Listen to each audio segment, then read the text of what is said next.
panjang umur kepada kita semua, sehingga pada kesempatan yang membagikan ini, kesempatan siang hari ini di Lab Fisika kita bisa mengadakan pertemuan katanya dengan pembahasan budaya positif yang akan disampaikan oleh Bu Nurdini dan Pak Indarto. Pada siang hari ini sebelumnya juga kami sampaikan terima kasih atas kesediaan Bapak Ibu yang telah berkenan untuk membersamai kegiatan pada siang hari ini. Yang jelas dari pembahasan ini diharapkan namanya ilmu dimanapun seperti apapun itu sangat bermanfaat bagi kita, bisa kita terapkan sebagai guru jelas dalam tugas keseharian kita, bagaimana itu nanti di dalam maupun di luar jam belajar. Artinya ini bisa kita terapkan dalam pembelajaran di kelas ketika KBM membersamai anak-anak, tetapi juga bisa kita terapkan juga pada keseharian kita. Kita dukung, kita memberikan dukungan sepenuhnya kepada Bu Nurdini dan juga Pak Indarto yang telah mengikuti kegiatan Guru Pembelajaran Angkatan 11. Semoga nanti ke depannya ada teman-teman yang menyusul lagi, karena kebijakan ke depan setahu saya tidak akan ada batasan usia gitu. Kalau dulu maksimal 50 tahun, itu ke depan ada kebijakan tidak ada batasan umur. Bila monggo ketika itu hal yang baik dan bermanfaat, harapannya kesempatan itu bisa kita gunakan dengan sebaik-baiknya. Itu saja menurut yang bisa saya sampaikan. Yang jelas tetap semangat, walaupun banyak sekali agenda yang juga belum di selain ada jamnya yang full, kemudian juga bersamaan dengan ini kegiatan TGP, kemudian juga masih punya tugas tambahan yang lain, sehingga waktu saya jadi CG pun seperti itu ketika kendala pengaturan waktu yang sulit gitu kan. Karena memang kita ketika mengikut CGP ini kan kita tetap mengajar seperti biasa gitu, jam kita tidak berkurang. Artinya tugas pokok mengajar tidak boleh ditinggalkan. Sementara kegiatan untuk CGP itu juga sangat padat. Itu yang jelas monggo dilaksanakan dengan penuh tanggung jawab, dengan senang, ikhlas, bismillah kita nyari dengan ibadah. Itu yang bisa saya sampaikan. Saya akhiri. Selamat siang. Wassalamualaikum warahmatullahi wabarakatuh. Terima kasih kepada Ibu Kepala Sekolah yang memberikan dorongan dan juga semangat pada kami berdua, dan nanti kedepannya kami bisa melaksanakan tugas antara tugas pokok dan juga tugas sebagai DPP yang kami lalui saat ini.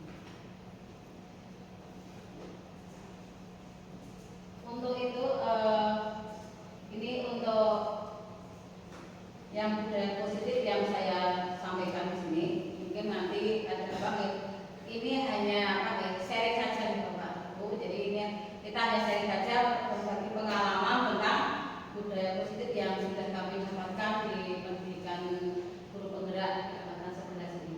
Jadi untuk budaya positif ini ada beberapa hal yang harus kita garis bawahi, bahwa di dalam konsep budaya positif ini ada 8 yang sudah kita perbaiki, yaitu yang kita pelajari. Yaitu yang pertama adalah perubahan paradigma belajar, kemudian disiplin positif, kemudian yang ketiga adalah teori motivasi perilaku manusia, 4 juga adalah keyakinan kelas, kemudian 5 hukuman dan juga penghargaan, 6 kebutuhan dasar manusia, 7 posisi kontrol guru, kemudian ke-8 yaitu di segitiga restitusi. Jadi Bapak Ibu, jadi konsep budaya positifnya ada 8 sebenarnya. Jadi tugas kita sebagai seorang guru itu sebenarnya kalau kita lihat dari apa budaya positif ternyata sangat banyak, tetapi itu sebenarnya kalau kita nikmati sangat bermanfaat juga. Jadi ada pelajaran-pelajaran yang memang kita ambil ketika kita memang menerapkan budaya positif tersebut. Untuk yang pertama yaitu paradigma baru tentang pembelajaran, yaitu sebenarnya di dalam pembelajaran itu dirancang berdasarkan prinsip pembelajaran yang berdiferensiasi, sehingga setiap siswa belajar itu akan kita lihat dari kebutuhan dan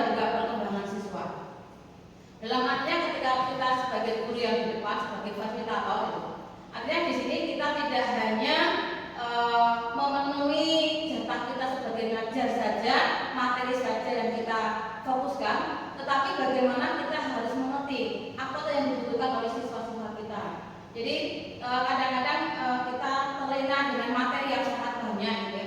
Jadi fokus dari kurikulum misalnya paketnya kita sangat banyak, jika kita lupa bahwa anak-anak itu juga mempunyai kebutuhan-kebutuhan yang mestinya kita ambil, kita mungkin gitu. Itu adalah pembelajaran yang mestinya saat ini kita pakai, yaitu menggunakan pembelajaran yang berdiferensiasi yang berdasarkan dari kebutuhan siswa.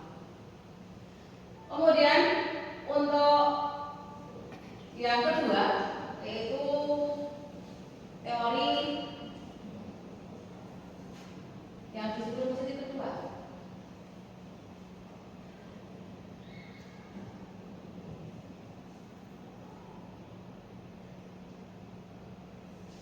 Dengan adanya disiplin positif ini, nanti di situ akan merangsang kebiasaan-kebiasaan yang positif ada di sekolah, yang nantinya itu dimulai dari kelas terlebih dahulu. Jadi dimulai dari lingkup kelas. Diharapkan dari lingkup kelas tadi, per kelas jika sudah diadakan budaya positif tadi, itu nanti akan menjadi suatu budaya positif yang merambat keluar, yaitu ke sekolah. Jadi memang endingnya nanti adalah bagaimana kita membiasakan dengan budaya positif ini agar nanti budaya ini adalah menjadi satu kesatuan di dalam sekolah kita. Sehingga nanti siswa kita itu ketika kita dalam bisa keluar, karakter yang akan terbentuk itu adalah menjadi suatu karakter yang memang dia tangguh menjadi anggota masyarakat.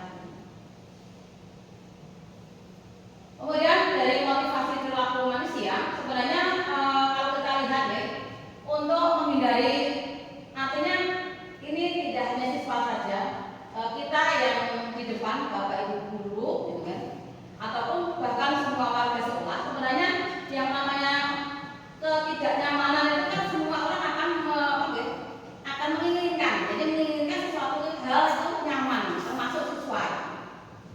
Jadi bagaimana cara untuk menghindari ketidaknyamanan atau hukuman, di samping itu adalah untuk mendapatkan imbalan atau penghargaan dari orang lain. Jadi penghargaan otomatis tidak hanya karena uang, Bapak Ibu. Jadi yang namanya penghargaan itu bisa jadi karena dari apresiasi dari teman sejawat atau apresiasi dari siswa, terutama dari siswa, Bapak Ibu. Jadi kemungkinan kita itu juga memerlukan suatu imbalan atau penghargaan, walaupun ini bukan dalam bentuk uang.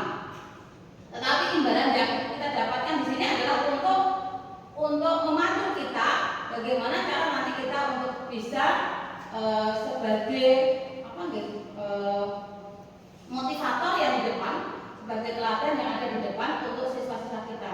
Bagaimana siswa kita itu bisa melakukan budaya positif atau misalnya melakukan disiplin.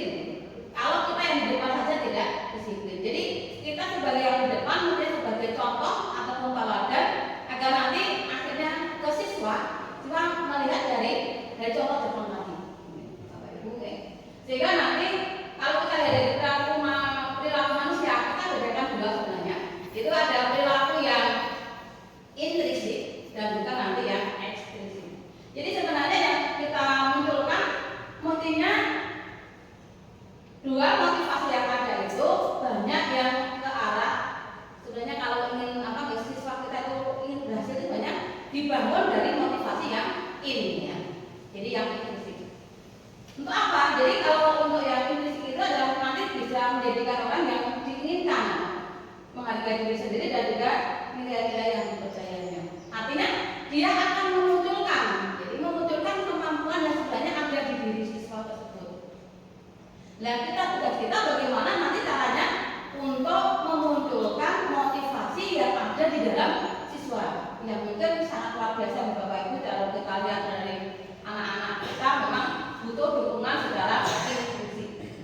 Cuma kalau intrinsik itu karena muncul dalam dirinya sendiri. Asalkan siswa itu punya semangat dalam dirinya untuk ke sekolah tujuannya itu apa. Saya yakin deh, jadi anak-anak nanti suatu saat juga akan muncul bahwa inilah yang akan membawa anak kita itu menjadi ke pengembangan potensi secara optimal. Karena apa? Karena adanya dukungan motivasi yang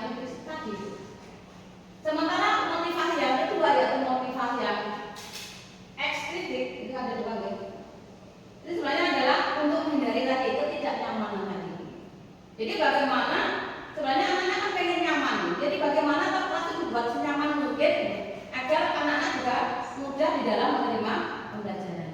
Artinya yang X itu nanti adalah sebagai pendukung dari yang ini. Sehingga fasilitas dalam kelas tidak hanya harus AC kan, tidak harus AC, kemudian harus kipas angin. Itu tidak seperti itu, tetapi apa? Dukungan dari dukungan yang di dalam kelas untuk membuat kelas menjadi nyaman. Itu seperti misalnya dalam kelas bisa terkondisi dengan baik, gitu. Kemudian ruangan bisa tertata dengan baik juga. Gitu.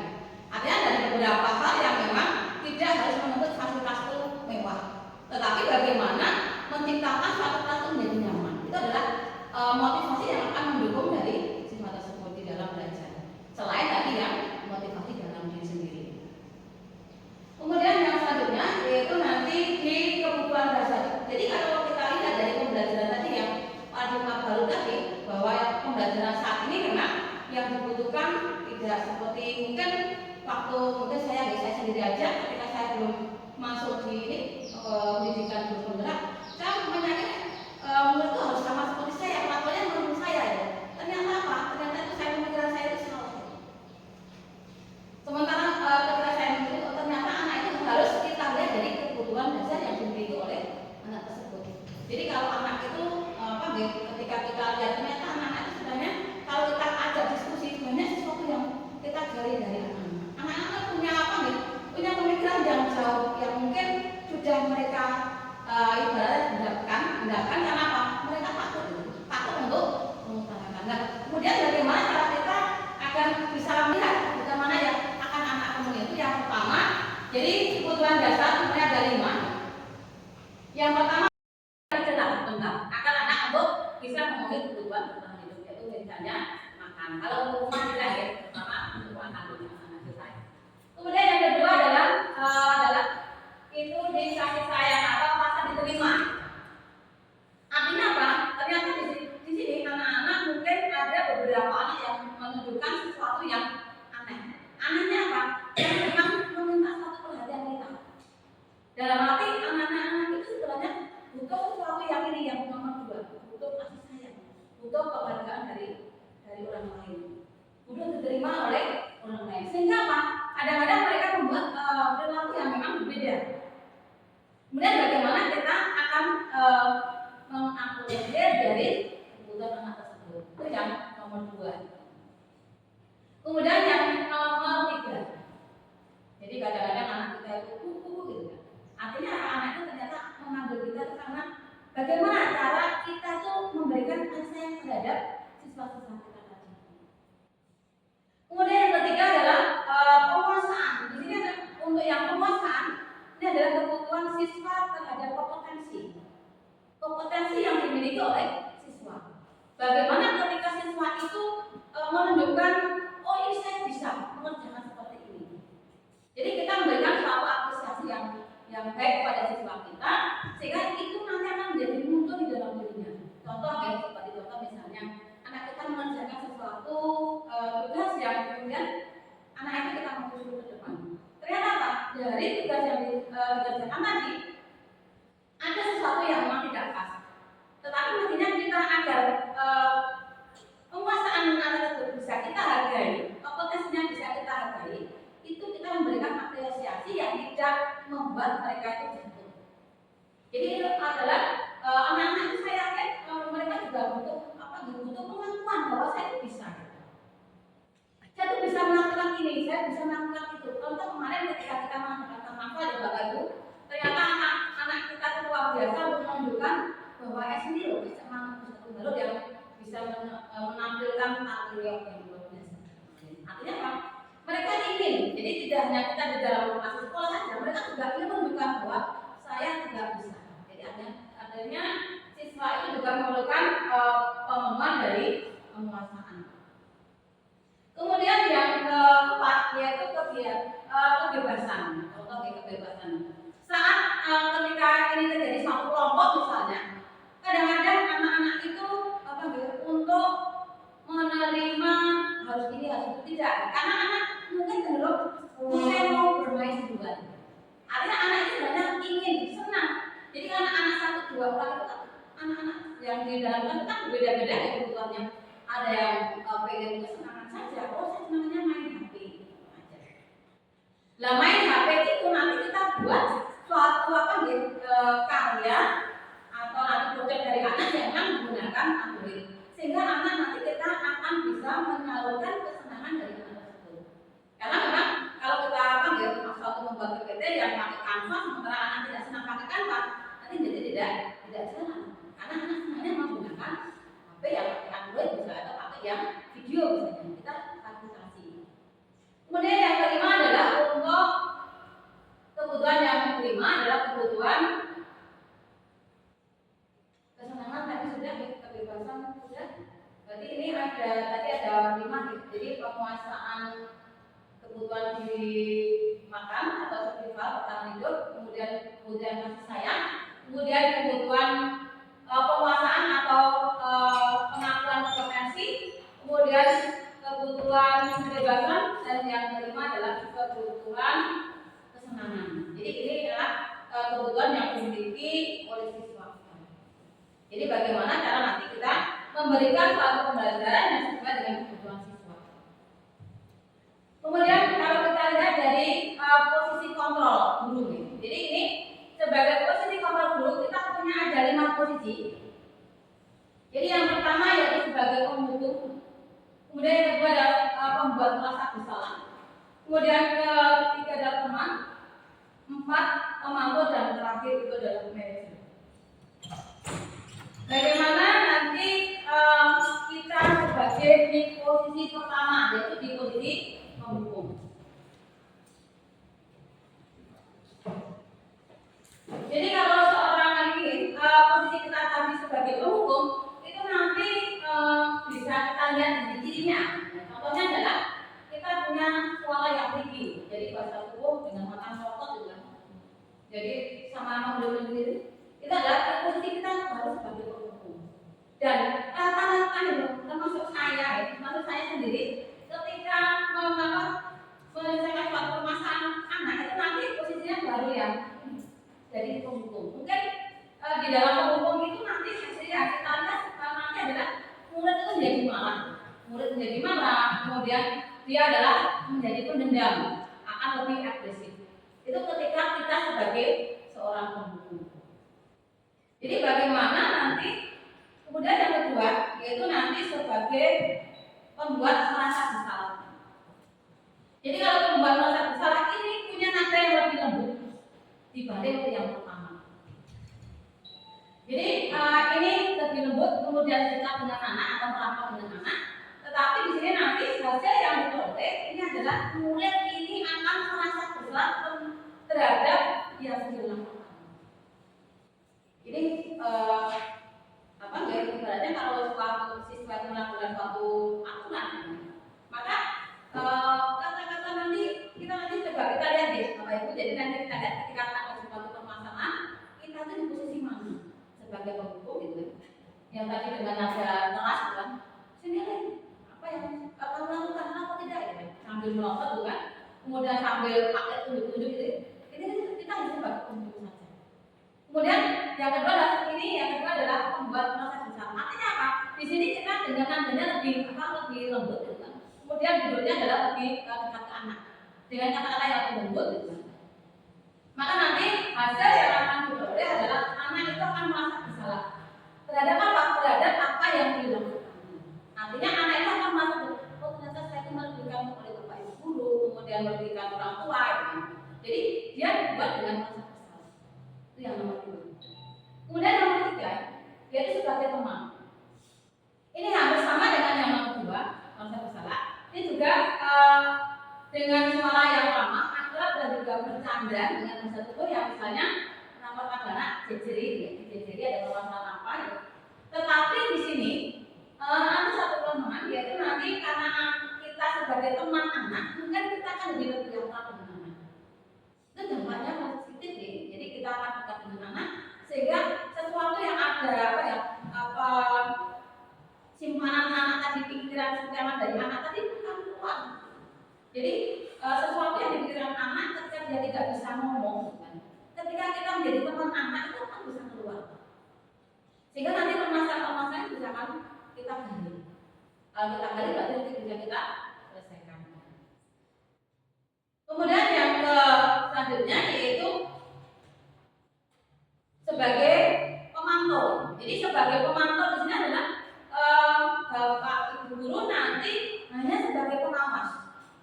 Mengawasnya bagaimana? Jadi mengawasnya adalah nanti kita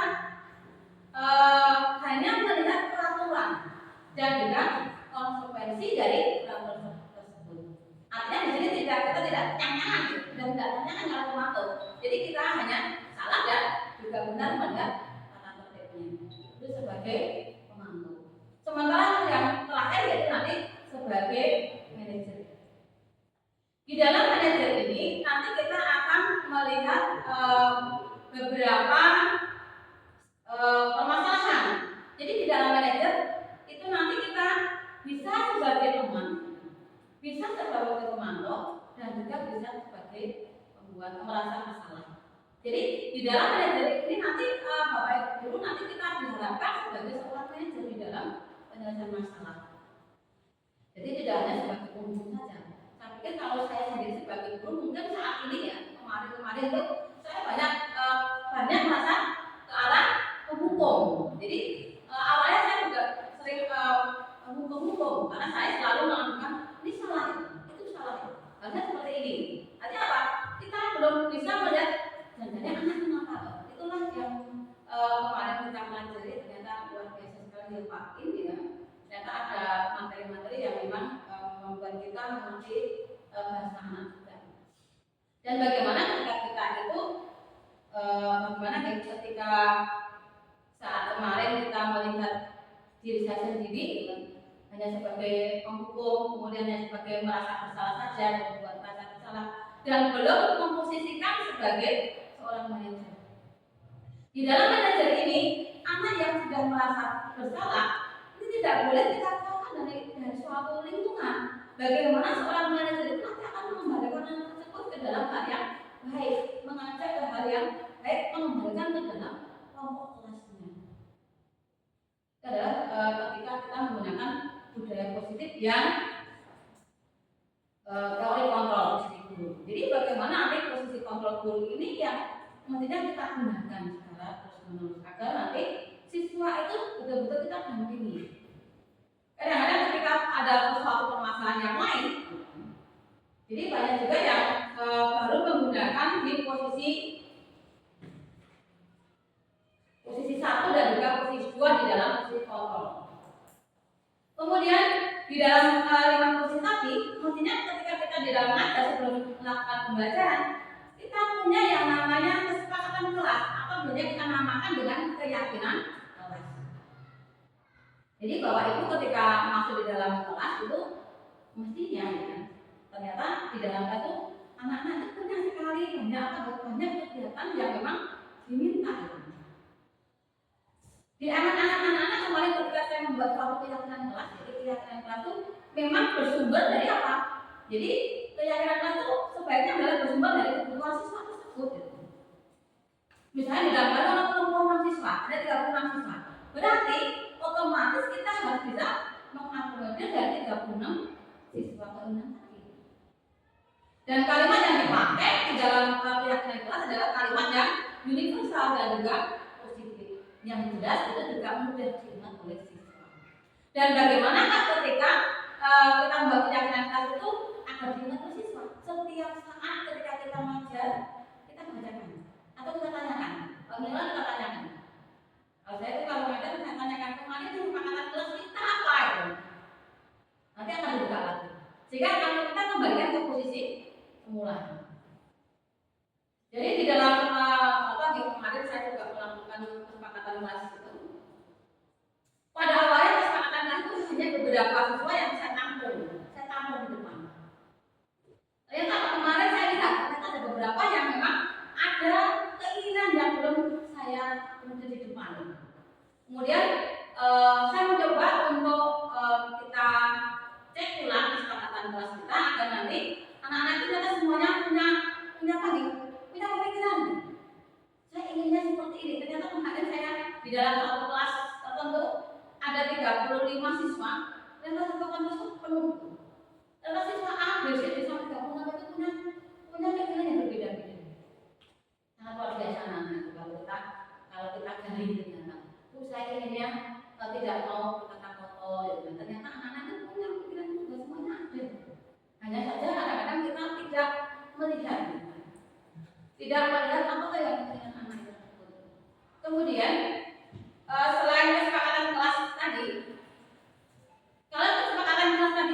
kita munculkan di dalam kelas, ya anak-anak juga sudah mengerti. Ketika kita akan melakukan pembelajaran, kita selalu ulang kesepakatan kelas kita itu tadi apa. Agar apa? Agar anak tidak lupa. Oh kemarin kesepakatan kelas tidak boleh makan deh. Jadi anak-anak ngobrol nanti makanya akan berhenti. Kemarin seperti apa nih anak kelas kita? Oh nanti makan kelas kita misalnya contohnya adalah datang tepat waktu. Artinya ketika anak datang waktu ataupun nanti tidak ada anak ya, karena yang ada kesepakatan anak ini kesepakatan kelas ini bukan hanya peraturan saya, bukan hanya peraturan guru, tetapi merupakan kesepakatan antara guru dan juga siswa. Jadi Bapak Ibu, jadi seandainya apa kita mengajarkan di dalam kelas itu pun anak-anak itu kita paham, kita lengkap. Karena banyak memang mungkin ada beberapa siswa kita perlu perhatian khusus. Berarti kita lihat ada berapa macam tadi untuk kita sebagai posisi kontrol kita. Jadi dari beberapa kasus tadi nanti kita akan selesaikan. Jadi penyelesaian menggunakan apa? Jadi nanti akan menggunakan yang bisa namakan dengan segitiga restitusi. Di dalam segitiga restitusi itu nanti ada 3 item yang kita pakai, yaitu 1 menstabilkan identitas. Jadi di dalam menstabilkan identitas ini kita ingin mengerti sebenarnya anak itu melakukan sesuatu karena apa ya? Jadi kadang-kadang ketika anak melakukan sesuatu hal yang melanggar tertib sekolah, kita stabilkan dulu identitas. Artinya tidak datang kemudian datang lain, tidak ya. Jadi kita anak datang ke kita kemudian kita stabilkan. Kenapa? Biar emosi anak itu akan turun ya. Setelah emosi anak itu turun, maka baru kita tanya. Jadi ketika emosi anak itu baru naik, dia jangan kita ikuti naik. Kita stabilkan dulu. Kita stabilkan emosi anak. Setelah kita stabilkan anak, bagaimana? Baru nanti kita validasi tindakan yang salah pada anak itu apa. Contoh kayak misalnya ketika anak itu kata aja tidak pakai bed, contoh kayak tidak pakai bed. Artinya ketika anak sudah dari depan, dari pintu depan sudah beberapa indikator anak sudah mana di depan, ya nanti kita tidak itu malah juga di dalam kelas. Anak kita dudukkan, kemudian kita tanya. Jadi kita tanya di dalam menstabilkan tadi. Setelah emosi anak turun, baru kita tanya. Sebenarnya apa? Alasannya apa ketika kamu pakai bed dicoret misalnya pakai pensil? Nah, sebenarnya itu nanti akan muncul akan ngomong. Dia akan mengutarakan alasan sebenarnya apa. Tetapi kalau kita di depan itu di misalnya lanjutannya, anaknya nanti akan berbohong banyak ke arah omongan. Tetapi kalau kita ganti, kemudian kita direm ke sini, emosinya itu kita turunkan sebentar. Setelah kita turunkan, baru kita tanya alasannya itu apa. Jelas nanti akan anak akan mengutarakan alasan-alasan tersebut. Kemudian setelah kita tahu alasan anak tersebut bagaimana, maka nanti kita baru ke arah menanyakan keyakinan, karena kita sudah membuat keyakinan kelas. Nah kalau ketika kita di dalam kelas juga belum membuat keyakinan kelas, maka nanti untuk yang poin 3 ini meyakinkan anak jadi kesulitan. Kenapa? Karena ketika kita sudah menjadikan suatu permasalahan tadi, itu nanti kan anak menjadi kurang kondusif juga. Karena apa? Ada rasa marah. Ketika anak punya rasa marah yang tadinya itu kuat, sebelum kita menerangkan dengan segitiga restitusi, dia tidak akan bisa untuk mengikuti pembelajarannya dengan baik, tidak optimal. Jadi ini untuk hal positif yang nantinya kita harapkan ketika nanti di dalam pembelajaran kita nanti akan semakin meningkat dengan ketika kita melihat beberapa kasus anak kita yang ada di sekolah kita, sehingga nanti tidak hanya di dalam kelas saja. Memang kemudian ini kita mulai dari kita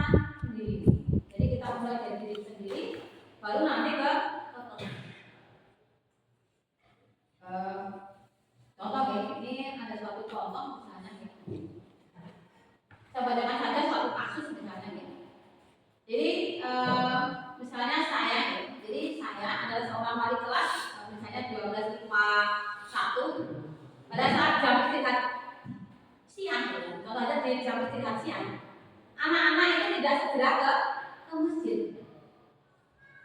Jadi anak-anak banyak bermain bola.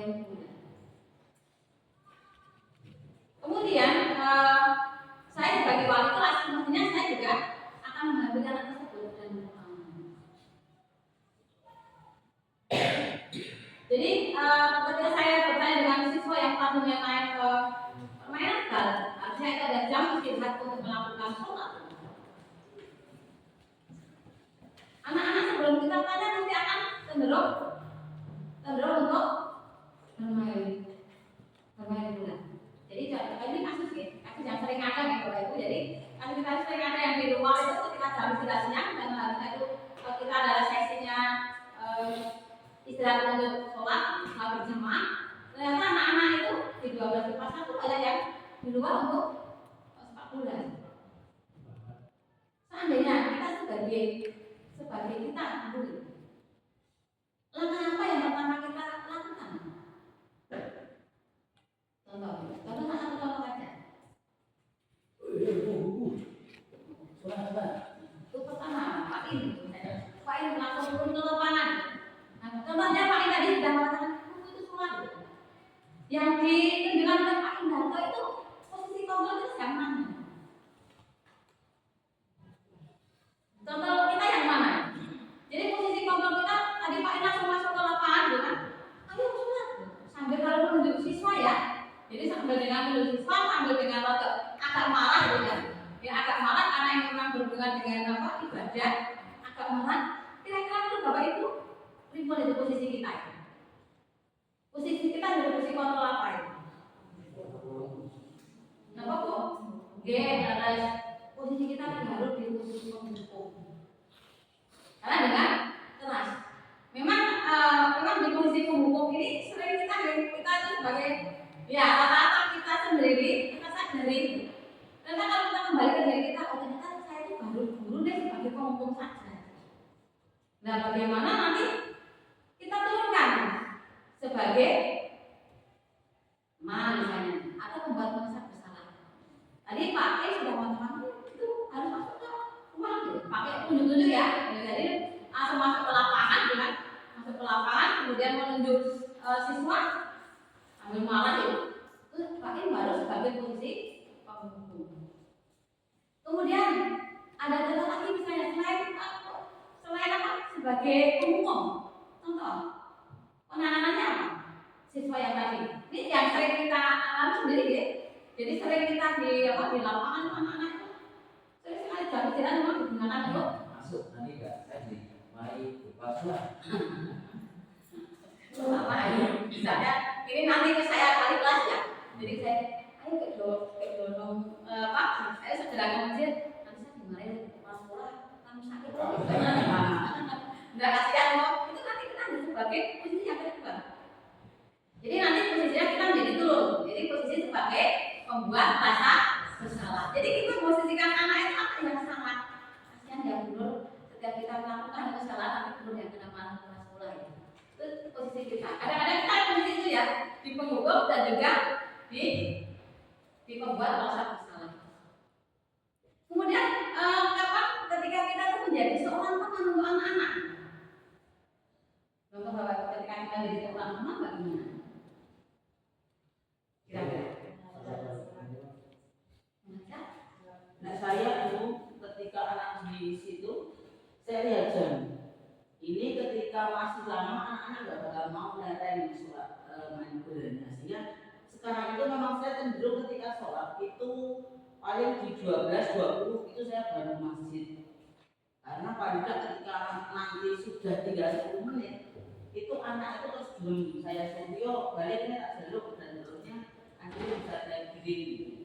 Nah itu yang akhirnya ketika 30 menit itu kan harapan saya anak bisa mikir, oh kira-kira 10 menit aku kudu sholat. Nah itu artinya ketika saya praktikkan seperti itu anak-anak manut gitu. Berhenti bulannya kalau tidak mau mikirnya sendiri tak minta gitu kan. Tapi anak-anak ketika sudah hampir selesai istirahatnya hampir habis begitu Bola mereka pegang kemudian disingkirkan itu baru ajak masih itu mau seperti itu. Tapi ketika kok baru beristirahat kemudian anak-anak main bola itu mau sebentar dulu nanti bola. Makanya sekarang saya seperti itu. Tak sampai si Jadi dan kira-kira orang 10 baru ayo selat itu mau dan tidak kemudian ada unsur marah dan sebagainya itu pengalaman saya. Jadi kalau anak-anak di itu Pak tidak pun juga tadi seperti itu modelnya tonton kemudian tadi saya dari kelas 12 di kelas 1 biasa di depan main HP kemudian saya ajak akhirnya tak kirim ke mesin mau tapi yo dengan alon-alon juga karena kadang anak-anak seperti itu kalau ya akhirnya mau tonton GS tadi saya bawa ke masjid bareng saya itu saya yang sudah saya lakukan. Terima kasih ya. Jadi terus tadi beliau mungkin posisinya seorang manajer lain gitu. Jadi seorang manajer memang nanti tidak hanya sebagai apa gitu, nanti meliput dari semua posisi. Jadi Bu Dr. tadi sudah mendikau dari posisi sebagai teman ya. Jadi sudah sebagai teman, kemudian sebagai pemantau juga karena melihat jam gitu kan. Jadi melihat jamnya, oh masih ada jam sedikit, nanti baru diakhiri. Artinya jika ada pemantauan ketika di dalam satu permasalahan itu dipantau dulu. Jadi selain dipantau sebagai teman, pantau dan terakhir nanti adalah sebagai manajer. Jadi untuk mengembalikan anak di yang semua yaitu adalah melakukan ibadah sholat berjamaah. Karena juga di sana itu ternyata ketika anak dari ke sana ke awal sholat itu masih berkerumun banyak. Makanya itu saya atas posisi gitu kan. Akhirnya setelah itu kan untuk slow karena kalau masih ribut gitu kan itu juga kasihan manisnya ya Pak tidak itu. Ya. Jadi itu Bapak Ibu jadi salah satu contoh ya dari seorang seorang guru mungkin hanya hal yang memang sesuatu hal yang memang perlu kita pelajari lebih lanjut. Jadi selain yang seperti tadi boleh juga kita memakai institusi ya Bapak Ibu. Jadi selain menggunakan posisi kontrol tadi ini kan gabung nanti. Jadi antara posisi kontrol tadi yang sebagai manajer tadi kita gabungkan dengan kegiatan segitiga institusi. Contoh misalnya yang pertama tadi menstabilkan identitas. Bagaimana siswa tadi yang bermain bola ini kita stabilkan dulu. Jadi kita memberikan kata-kata yang contoh aja di Pak In tadi kata berbuat salah itu tidak apa-apa ya. Tetapi kan artinya kita membuat wajar. Jadi karena apa kita buat itu wajar kamu lakukan. Kamu punya hak seperti itu, tapi ini adalah suatu alasan kita agar anak itu mengerti. Setelah kita memberikan alasan atau yang lain itu, agar apa? Agar emosi tadi anak tadi itu menjadi turun. Setelah turun baru kita kasih tindakan tadi. Ternyata contoh aja nih, kenapa alasan kamu bermain bola di jam istirahat? Nanti anak-anak akan menjawab. Maka anak betul-betul akan menjawab sesuai hatinya. Setelah itu, ketika kita sudah mendapatkan jawaban dari anak, kemudian kita kembalikan dengan kelas kita. Kemarin kita membantu kepala seperti apa ya? Kemarin contoh kayak kelas saya, kelas 1 itu kalau ngobrol, aneh pada mau seperti apa ya? Oh contoh, Bu, saya nanti ketika disuruh langsung berangkat. Saya tulis ya. Saya tulis apa? Ternyata apa? Memang anak-anak itu saya lihat itu karakternya itu unik. Saya hanya mendapat seperti saya juga harus seperti apa saya tuh harus mengajar bisa untuk mengakomodir semua kebutuhan keinginan anak tadi. Jadi kan ada 5 keinginan anak tadi berpemasan anak gitu. Ada yang bertanya mau istirahat, tadi kan kesenangan itu masuk di dalam kesenangan anak itu. Anak-anak ternyata yang pas itu harus senang dulu dari orang. Oh dia senang untuk bermain bola. Jadi kebutuhan anak sudah terlempasan tadi. Kemudian penguasaan. Jadi penguasaan anak yang mana? Dia mau pengen dihargai. Kapan itu? Ketika kita tandingan baru kan, kita harus juara 1 di mengikuti lomba besar. Itu dia akan menjadi suatu kebanggaan. Jadi mereka butuh penguasaan kompetensi. Jadi penghargaan dari teman, guru maupun yang lainnya. Jadi ketika ini sudah kita lakukan semuanya, maka nanti kita bisa melihat karakter anak itu nanti bisa belum terbentuk atau belum.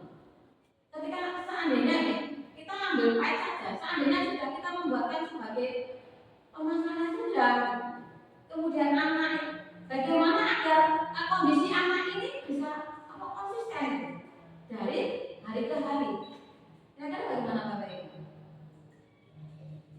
Agar kondisi stabil dari anak yang sudah kita berikan solusi tadi itu menjadi suatu karakter yang memang sudah kuat. Itu bagaimana cara untuk memperkuat karakter anak tersebut? Kira-kira seperti apa?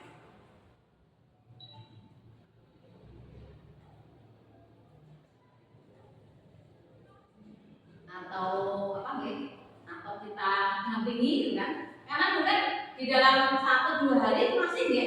Jadi kalau 1-2 hari itu masih posisinya masih aman lah. Anak-anak masih teringat apa yang sudah disampaikan. Tetapi kalau sudah 1 minggu, anak-anak sudah mulai berolah gitu. Nah, bagaimana cara nanti kebiasaan yang sudah baik ini gitu kan? Agar tidak lencang lagi. Kira-kira seperti apa tindakan kita? Agar anak itu saya terlambat karena percobaan, tapi saya datang ke sini ya pertama itu menanyakan tentang satu penghukum, yang kedua pembuat rasa bersalah, yang ketiga penghukum sebenarnya.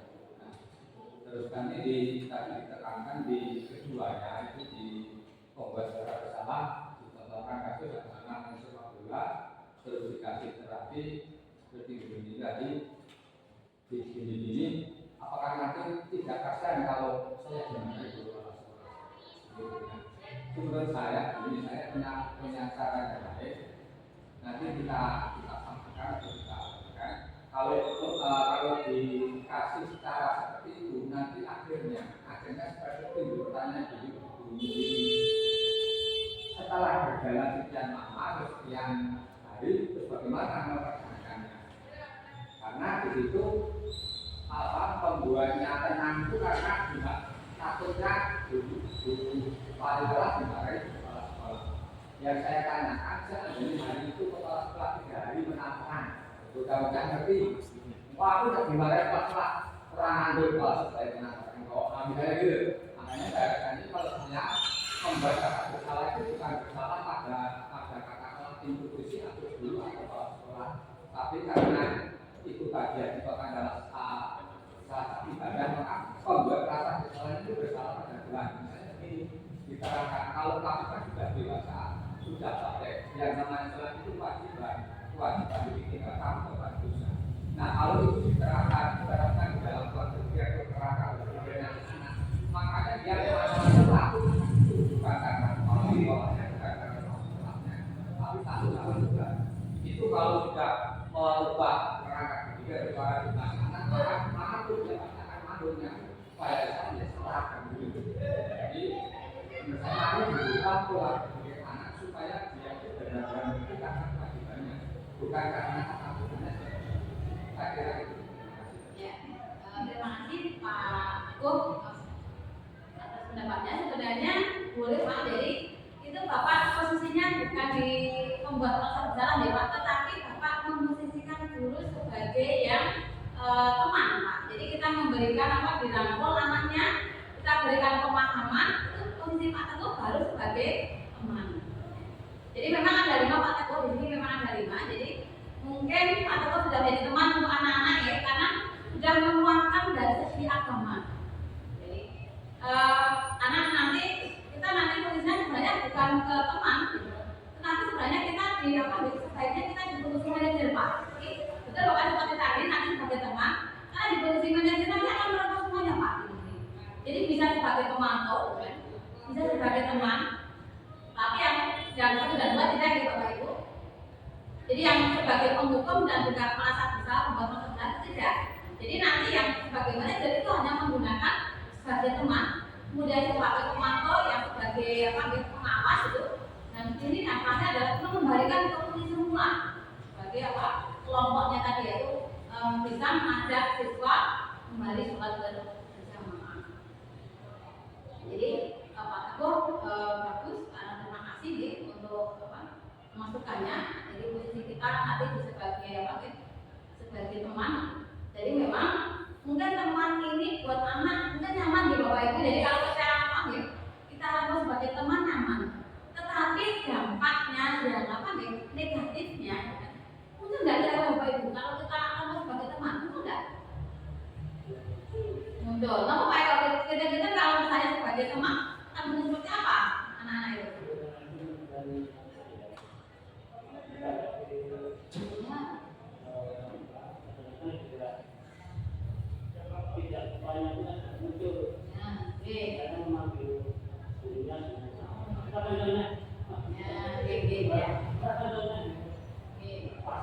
Itu dampak negatifnya ya Pak Eko. Jadi lulus yang dari Pak Eko tadi. Jadi dampak negatifnya yaitu nanti anak itu agak sedikit melonjak dengan kita.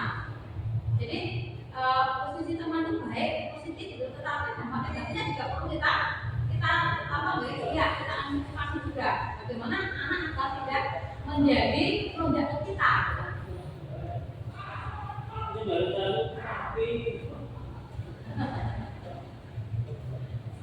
Kira-kira itu dipakai ketika fungsi kita teman. Jadi kadang-kadang mungkin rasa menghargai kita menjadi kurang anak-anak rasa menghargai kita. Sebenarnya kita punya maksud baik, kita punya maksud baik dengan anak-anak agar anak itu bisa munculkan sesuatu yang ada di dalam dirinya. Tetapi apa dampak negatifnya akan menyertai itu ketika kita sebagai teman. Tapi yang sebagai pemantau itu memang kita hanya melihat fokus saja yaitu sebelum lelah. Artinya ada peraturan dan konsekuensi dari peraturan ketika melanggar itu apa? Itu hanya dua. Jadi memang kita diharapkan di sini adalah sebagai manajer itu. Jadi mungkin sebenarnya untuk yang penyelesaian permasalahan ini kan sering kita lakukan dan mungkin belum tertata di Bapak Ibu. Sebenarnya sudah semuanya melakukan, cuma belum fokus dalam satu titik saja. Kemungkinan karena kemarin kita belum melakukan atau membuat kesepakatan kelas. Karena dulu kan untuk pembuatan kesepakatan kelas kita belum ada. Jadi kan kalau kita akan ke kesepakatan kelas seperti kemarin, apa yang akan kamu lakukan ketika kamu itu sudah menyadari kesalahanmu, maka nanti anak akan menjawab pertanyaan. Jadi kita yakinkan bahwa tindakan kamu itu adalah tidak pas, karena tidak sesuai dengan yang benar. Seandainya, Pak.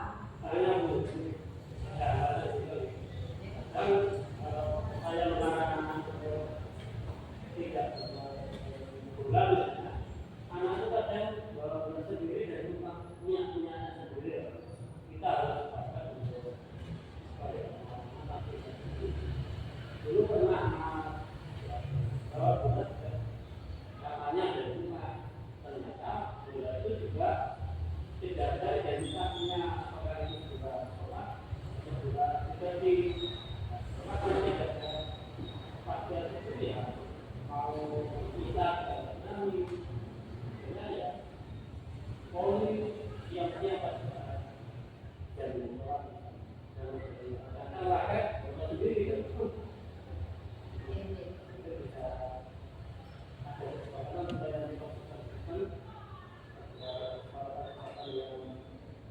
saya bagaimana kita Ya, Pak. Jadi sama ya Pak, ketika anak-anak yang di hall ya Pak. Jadi harus ada bagi itu banyak kita.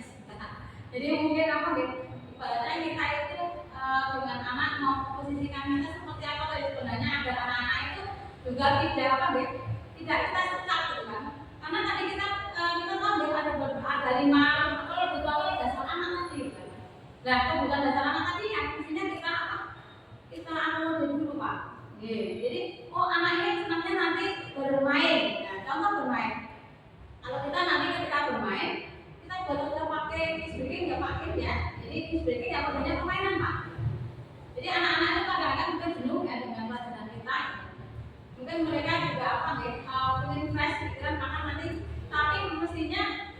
intinya dalam permainan yang memang membuat anak itu kadang-kadang senang. Tapi ketika kita buat SBK masih tenang, SBK enggak kembali lagi loyo. Pakai mana kita sebagai guru sendiri? Ini adalah tantangan kita Bapak Ibu. Jadi tantangan kita di sini di era apa? Di era digital, kan? Anak-anak kita yang mungkin di HP itu lebih melejit dibanding kita ya, penguasaan HP-nya. Nah, ini sebenarnya suatu tantangan. Tantangan kita bagaimana, mohon maaf ya, saya juga ini baru mempelajari juga. Contoh kita punya siswa yang muridnya kelas 11 sampai D ya, Rehan gitu ya.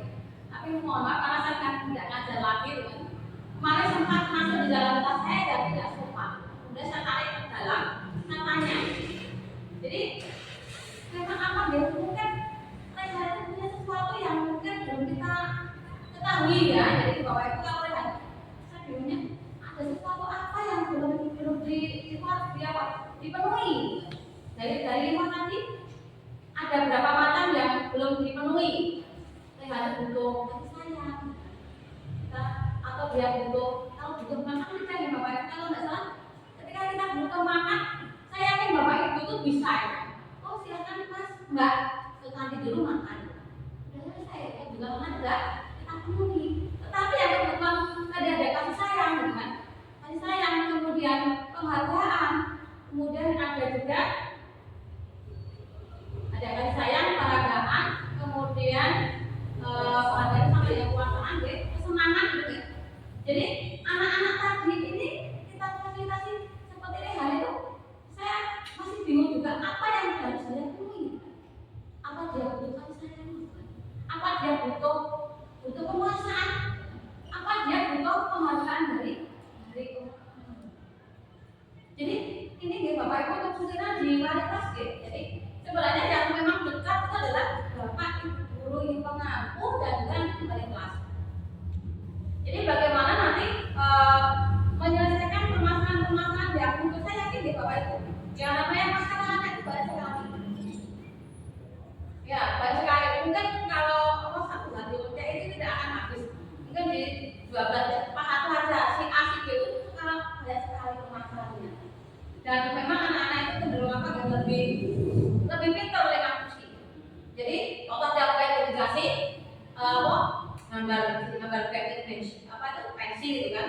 Dan kalau kita tidak lihat gitu, ya marilah Bapak Ibu jadi yang namanya budaya positif itu kalau kita satu sistem sekolah itu tidak apa satunya itu kotor gitu. Kalau kalau kita punya apa gitu, kita punya mobil, kalau ban satunya itu pas, bagaimana jalannya begitu? Mesti akan goyang. Jadi mestinya yang namanya kita berjalan dalam satu instansi, satu sekolah, kita harus satu titik dan titik itu sebenarnya harus sama. Karena titik satu dan titik untuk kebaikan anak-anak kita. Dan bagaimana nanti kita menempuh semua budaya positif ini akan nanti muncul di anak kita. Kita mulai sebenarnya yang pertama muncul adalah motivasi di Bapak Ibu ya. Jadi motivasi kita munculkan dulu, terutama di motivasi in ya. Di Inggris itu butuh sekali anak-anak itu.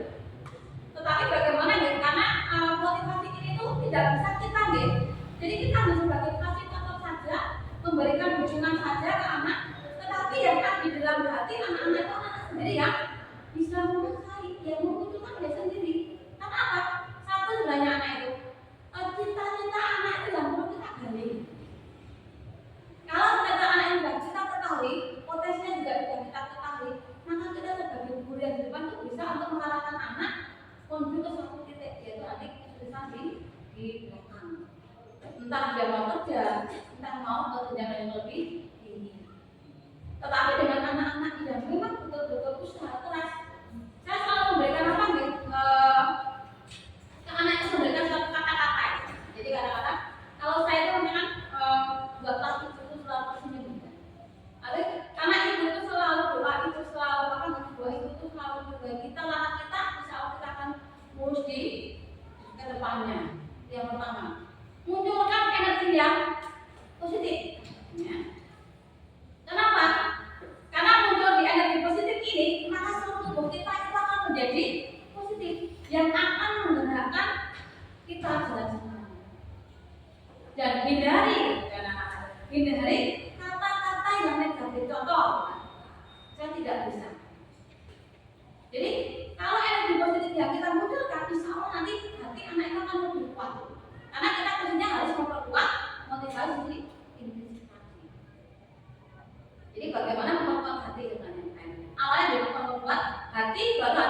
kata-kata udah kita baru berjalan, harus semuanya roda itu bisa berputar.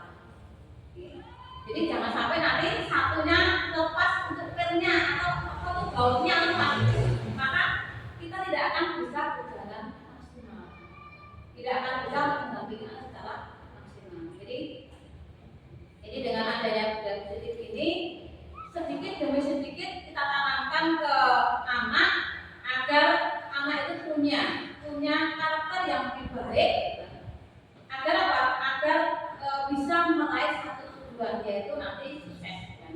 Jadi kita dampingi anak. Jangan sampai anak itu kita tinggalkan di bawah itu. Jadi bagaimanapun sikap anak kita, lebih anak kita itu. Kadang-kadang kita punya anak jenggot, tapi kita Bismillah ya. Kita Bismillah untuk dampingi anak, karena di sini ada pelatihan apa? Melatih badan kita untuk anak-anak kita. Karena dengan anak-anak kita mungkin kita ibadahnya di sini, insya Allah nanti adalah sesuatu yang kita lakukan dalam perkembangan seluruh anak-anak. Jadi hal-hal yang perusahaan tekankan di sini adalah satu, kita sebagai bapak ibu guru menjadi satu adalah seorang manajer. Yang kedua adalah bagaimana penyelesaian permasalahan itu kita selesaikan dengan menggunakan ketiga institusi. Jadi saya yakin bapak ibu sudah melakukan semuanya. Jadi kita hanya satu penguatan motivasi mungkin. Kemudian yang kedua adalah kita lakukan posisi kontrol tadi, jadi memposisikan kita kontrol dulu. Kemudian menyelesaikan permasalahan yaitu dengan menggunakan ketiga institusi. Jadi bapak ibu inilah nanti yang akan kita tempuh secara bersama-sama agar nanti anak-anak didik kita itu menjadi anak-anak didik yang betul-betul maksimal di dalam mengembangkan minat dan bakatnya sesuai dengan potensinya. Jadi saya minta berharap juga kalian bapak ibu. Jadi marilah kita di sini ya, walaupun ini ada materi sedikit ya dari saya, semoga nanti hal-hal yang sedikit ini bisa ke bapak ibu dan juga nanti bisa ke anak siswa semuanya. Jika siswa kita betul-betul kita dampingi secara utuh. Terima kasih atas